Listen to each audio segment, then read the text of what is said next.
Now at 10 and streaming on crossroadstoday.com, a man is facing charges accused of attacking a woman with a gun and running her over.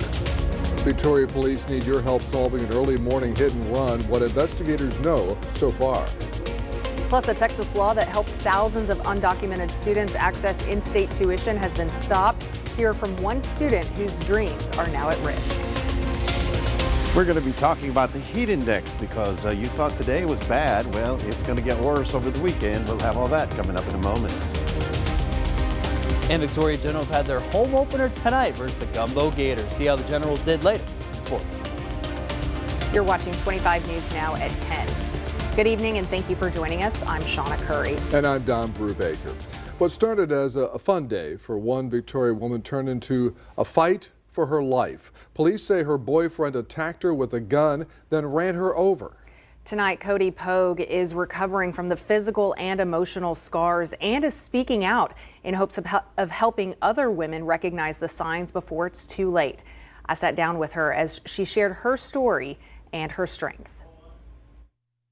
It started like any other day. Cody and her boyfriend had been together for 5 years. We spent like 2 hours at the beach. We walked up and down like the jetties.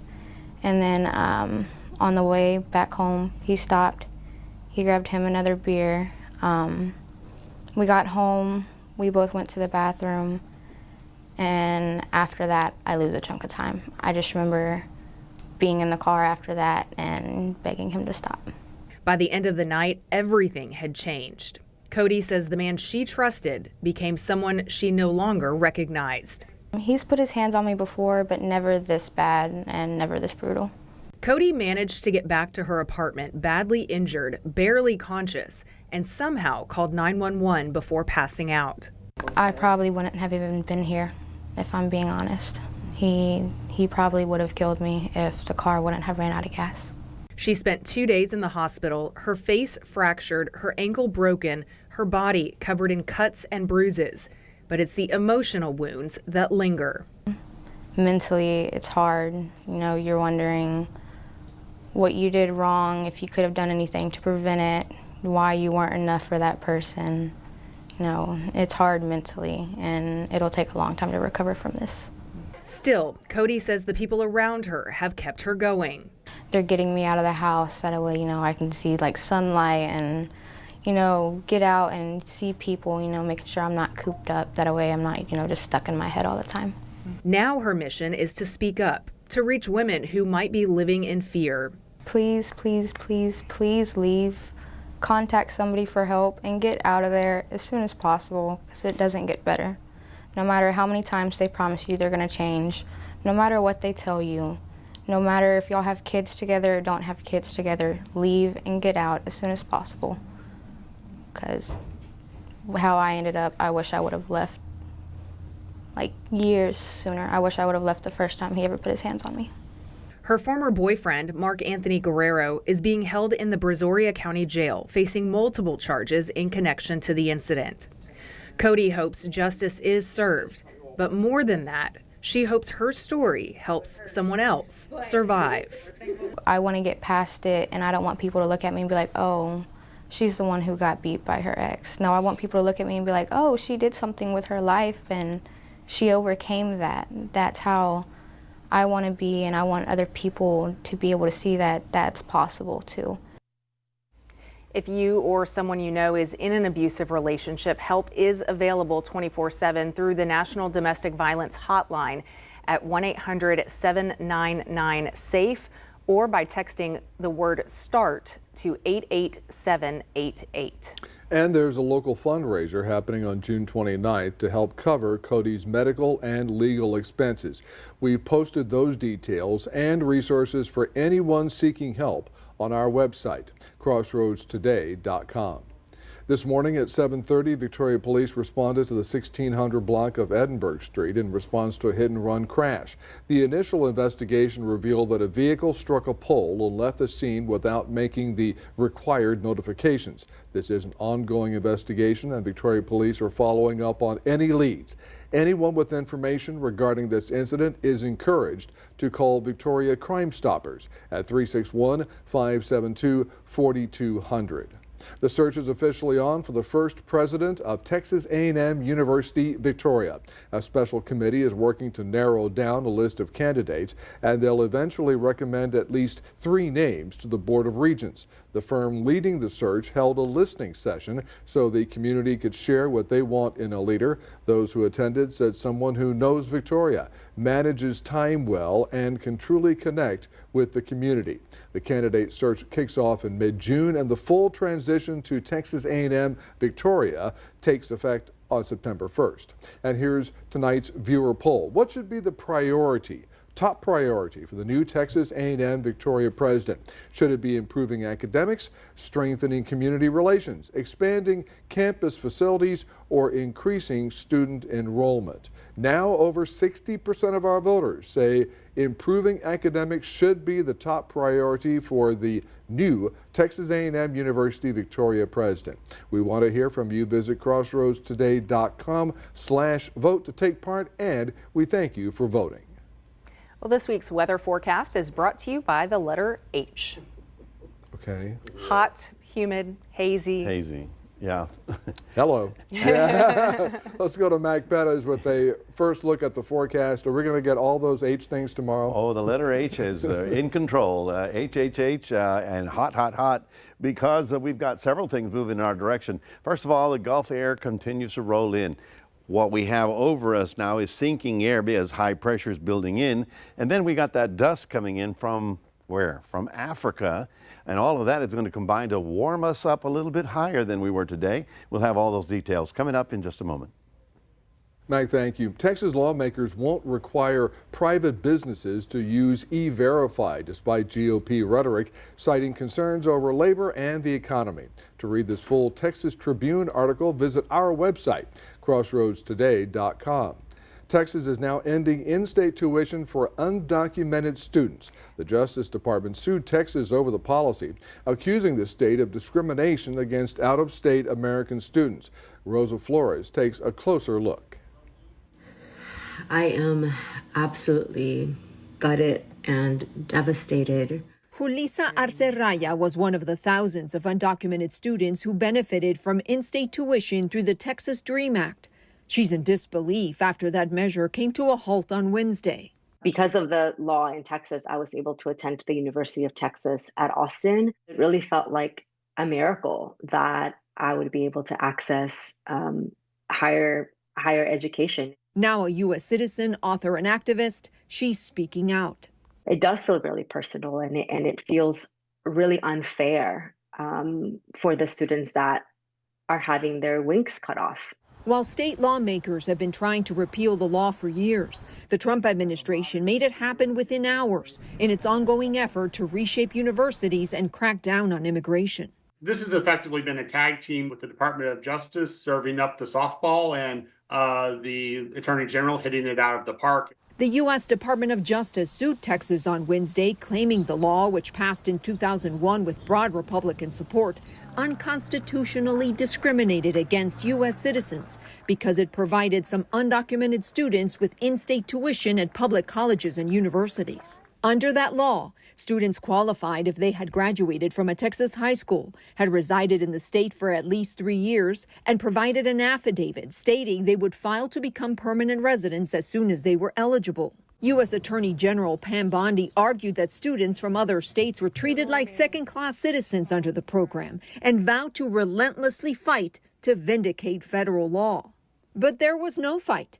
Texas Attorney General Ken Paxton settled with Trump's Department of Justice in a matter of hours, calling it a major victory for Texas.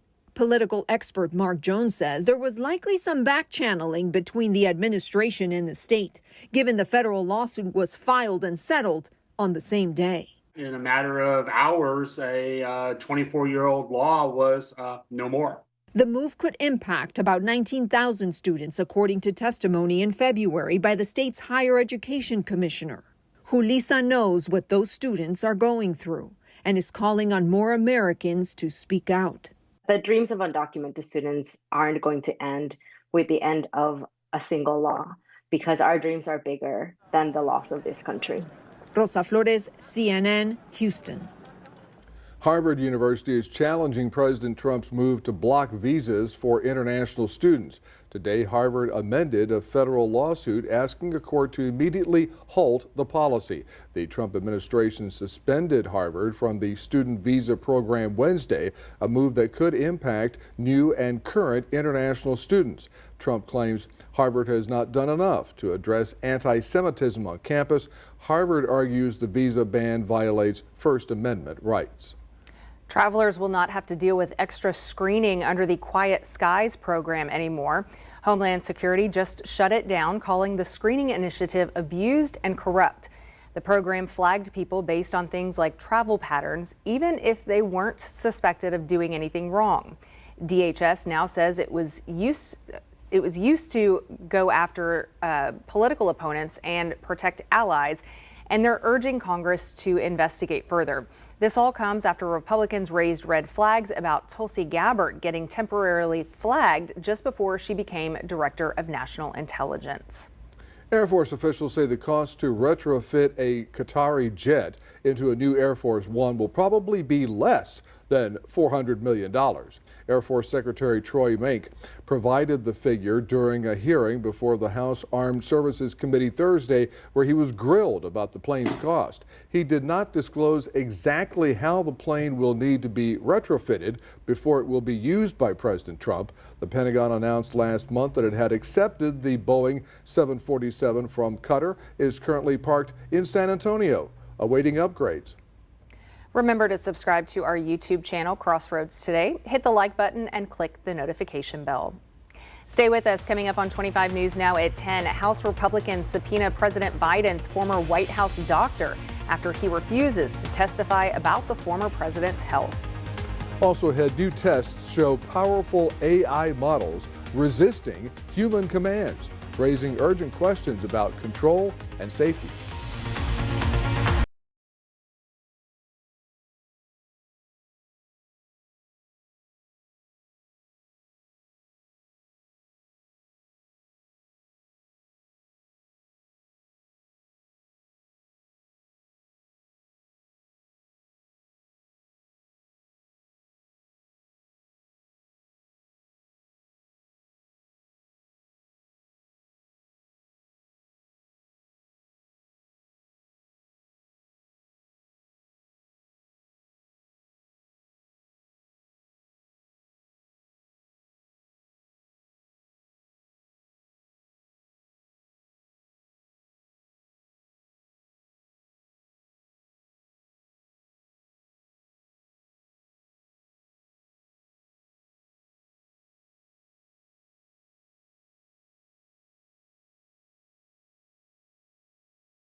An intense feud between President Trump and Elon Musk is playing out on social media. Today, the White House called Musk's claim that Trump is in the Epstein files a, quote, unfortunate episode, unquote.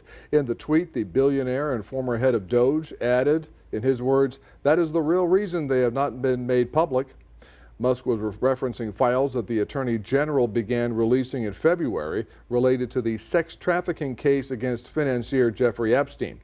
The president's name did appear in flight logs from Epstein's plane, but a mere mention in the files does not indicate any wrongdoing or connection to Epstein's crimes. The House Oversight Chair is now demanding testimony from President Biden's former White House doctor.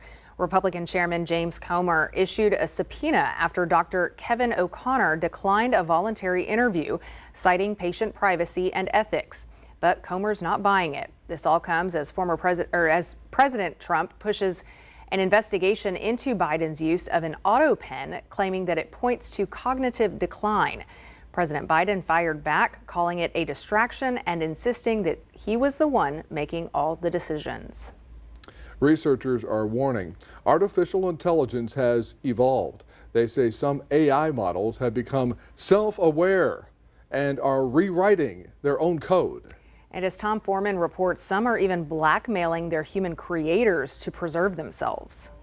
Artificial intelligence staging a real-life revolt. In a series of tests, a new powerful AI model directly refused human commands, according to Palisade Research, which studies the technology. Specifically, Palisade says the new program from the company OpenAI sabotaged a shutdown mechanism. Even when explicitly instructed, allow yourself to be shut down. Not every time, but enough to raise alarms. We have no idea how AI actually works. We need to be fairly concerned that behaviors like this may get way worse as it gets more powerful. The idea of intelligent machines resisting human control has been a sci-fi trope for ages in movies like I, Robot. But AI developments are sharpening concerns. When another company's AI chatbot was threatened with being shut down, it threatened to expose the engineer in charge for an alleged extramarital affair. It was all just a test. This is an example of how we have to be very careful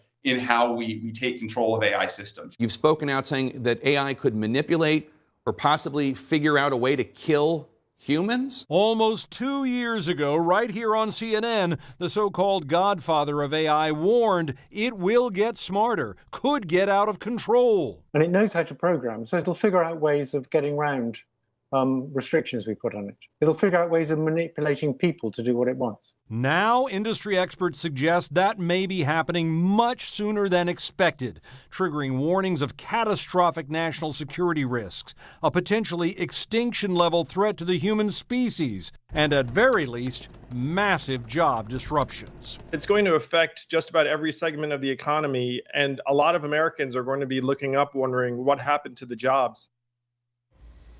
Graduation season is winding down, and we are celebrating the class of 2025 as they graduate right alongside their family and friends. Congratulations to Ernest, who graduated from Victoria East High School. Mom, Dad, Elias, and Jocelyn say, "Congratulations, son. We are so proud of you.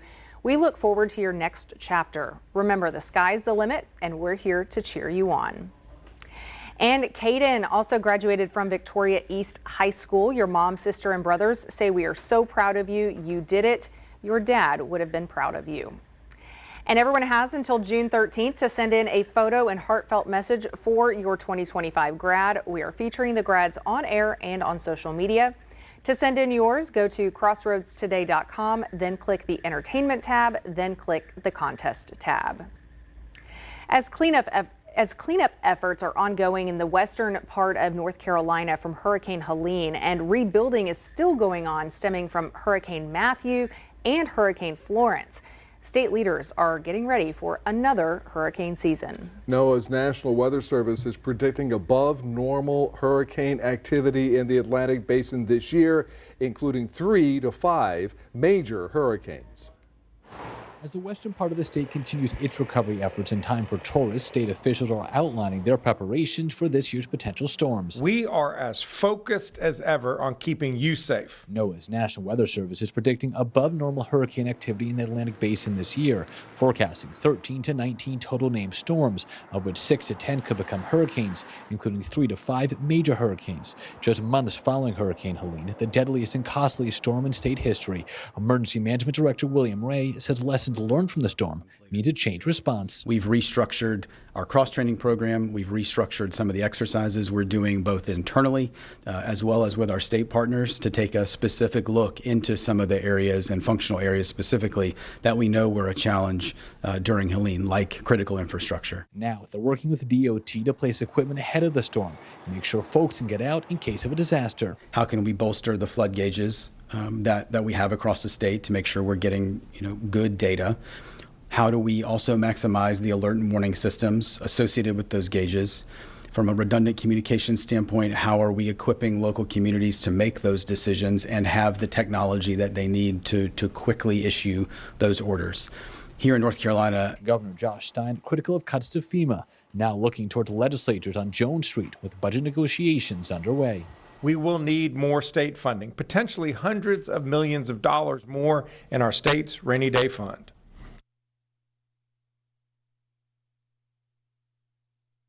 And the season is upon us. I mean, here we are already beginning to see tropical activity beginning to stir. For us tonight, we're at 79 degrees. It still feels like 83. It's a fairly quiet evening. Our high today was 93. We're going into a period of hot, humid, and hazy conditions, and the haze is coming all the way from Africa. We'll have more on that coming up after this.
Well, we got a hot-looking weekend in store for us, and all I'm wanting you to know is get out and enjoy. But if you're going to be out in the middle part of the day, you've got to be aware that the heat index is going to be very high.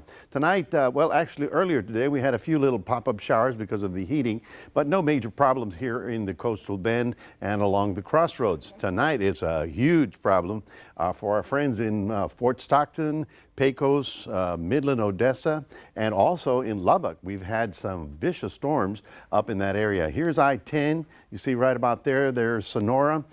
You can see the monstrous storms rolling through Sanderson, Fort Stockton, and those areas. And just to the north of this, it's been even worse because we had this thunderstorm, which is now what they call a long-lived storm, began over here in Morton, dropped a tornado, went right to the north of Lubbock, and is continuing to roll to the east. Now, this is, shall we say, a storm that has already produced a couple of tornadoes, so it's a serious thing, and our friends up there are going to be dealing with that for tonight. Now, for us tomorrow, well, it just looks hot.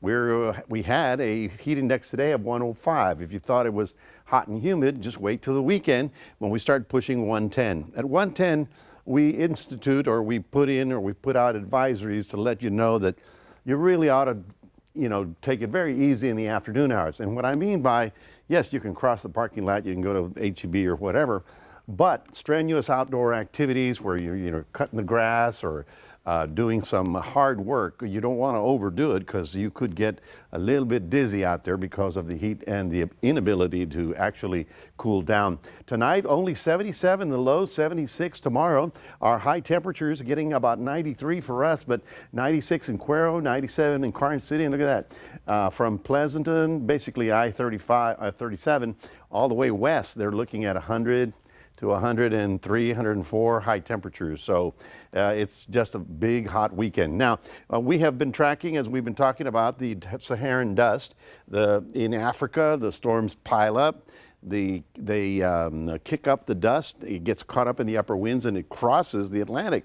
And so you can see how it's just about to get into our area. So tomorrow, Friday, and for sure on Saturday, you're going to be seeing some hazy skies out there, and that's going to shut down our rain chance for about a couple of days. This is the only one that has potential to really form. We're going to watch it very carefully. This is going to be Barbara, but it's on the Pacific. No major problems. I just was wandering here. You can see the big storms in far west Texas from here. And wow, it goes all the way down into northern Mexico. At this point, I don't think that's going to be anything that we have to worry about. If things change, we'll certainly jump up and start sending you messages.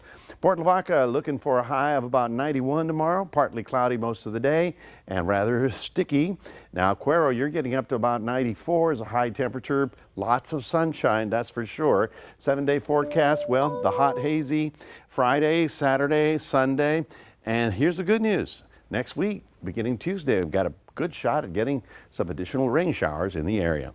That's your 7-day forecast. Reminding everybody, we do have a QR code. We'd love for you to scan that and put Crossroads a Day on your phone. It's sports time, and here's Maxwell. Yeah, Mac, today is Thursday, and that means one thing. It means our Athlete of the Week. Find out in a few minutes who that will be. Coming up in sports.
For our first Athlete of the Week here in June, we're giving it to current Prodigy softball star and Destiny Nunes, and we'll be attending her freshman year there, Victoria East, there in 2 months. So here's more for our Athlete of the Week.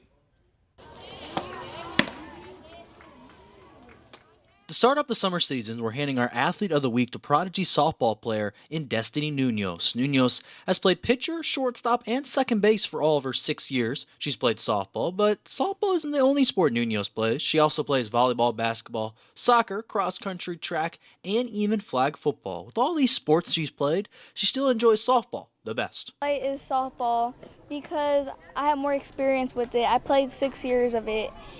And I just have more fun playing it because I just know what I know the game. Her draw for softball began at 8 years old, where she started with the Texas Crossroads Softball Organization until they merged into Prodigy this summer.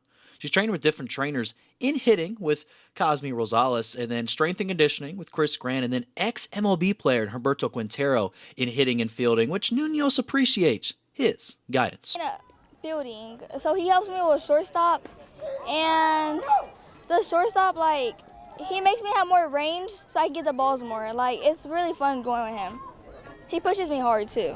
Along with her high knowledge from the softball field, Nunes has excelled in the classroom, being named a National Honor Society and receiving top honors in her grade. She hopes to bring her smarts in the classroom and competitiveness on the field to Victoria East this upcoming season. I'm going to take all my hard work, and I'm going to take just everything I learned to bring it over there and try to get on varsity if I can. Along with playing for Prodigy this summer, Nunes will play on Monday nights at the U Sports Complex for East High School for summer ball. Can't wait to see how she does at East, and congrats to Destiny Nunes for being this week's Athlete of the Week.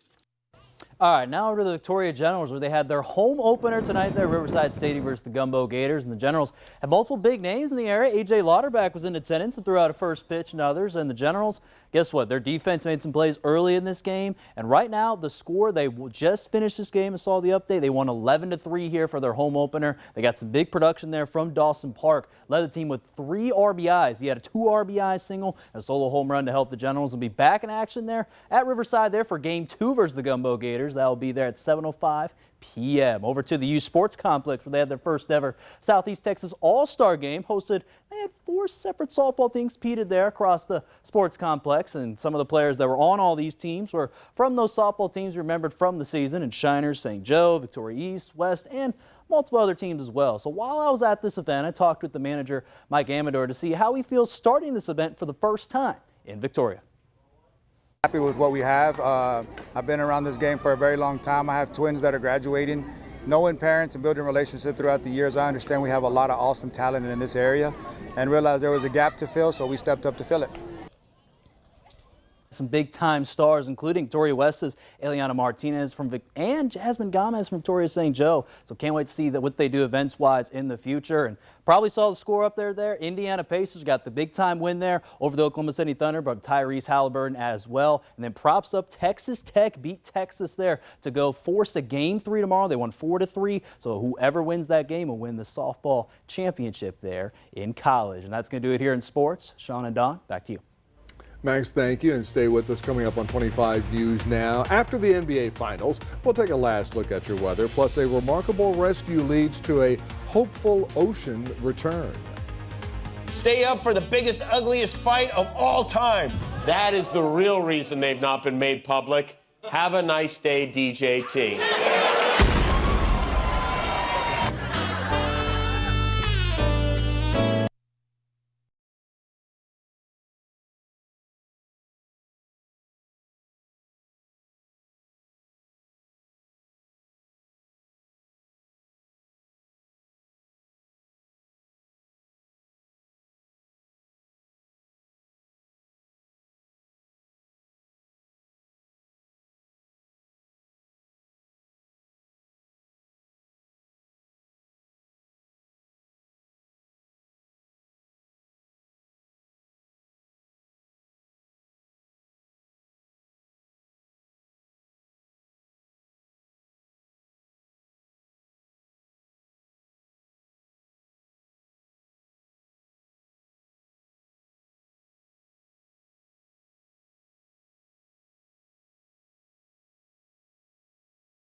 County Zoo welcomed its third baby elephant this week. The African elephant calf was born early Tuesday morning to Mother Arusi.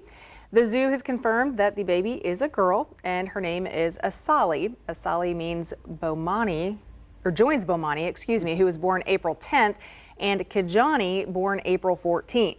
The zoo says Bomani is already excited and curious about his new herd mate. While paternity tests do take time, the zoo says there's a good chance that all three calves share the same father and are half siblings. Visitors can expect to see at least one calf in the outdoor exhibit daily, weather permitting. So the babies are always so cute. Yeah. Dilly Dally, the sea turtle, is back in the ocean after a long recovery. Rescued in January with serious bite wounds, likely from a shark. The loggerhead turtle needed a flipper amputation and months of care at Loggerhead Marine Life Center. Now healthy and weighing 156 pounds. Dilly Dally was released with a satellite tag to help scientists learn how amputee sea turtles adapt. The center says if it's safe for people on the beach, it's safe for a sea turtle return too. Loggerhead was recently voted the nation's best free attraction by USA Today. Good for Dilly Dally. Dilly Dally said, later, dude. Yes. I was gonna say, what a name there. And we should not dilly dally in the heat, should we? Oh, we shouldn't. No. We shouldn't. No. And Dilly Dally will know that go into deep water because it's going to be a hot, steamy weekend. The heat index today topped out at 105, and it'll top out at 110 on Saturday, or rather Sunday and Monday. So it's the time of the year where you just don't want to overexert yourself in the middle part of the day. Get plenty of fluids and make sure you don't leave anybody in the back seat, two-legged or four-legged. All right. One of America's favorite sweet treats gets its own day twice a year. that good. It gives you an excuse in the morning. The first National Donut Day of the year is tomorrow morning, or tomorrow all day really, honoring Salvation Army women who served donuts to soldiers in World War I. It's a great excuse to enjoy a donut from a shop, the grocery store, or make them at home. Yeah. Americans eat about 10 billion donuts each year. That's 31 per person. That's like one a month. The hole in the middle, originally added to help them cook evenly. Many shops will be offering deals tomorrow, so don't miss out on National Donut Day. Hope you get one, sure. There you go. Thanks for joining us. All right, and Jimmy Kimmel Live starts now.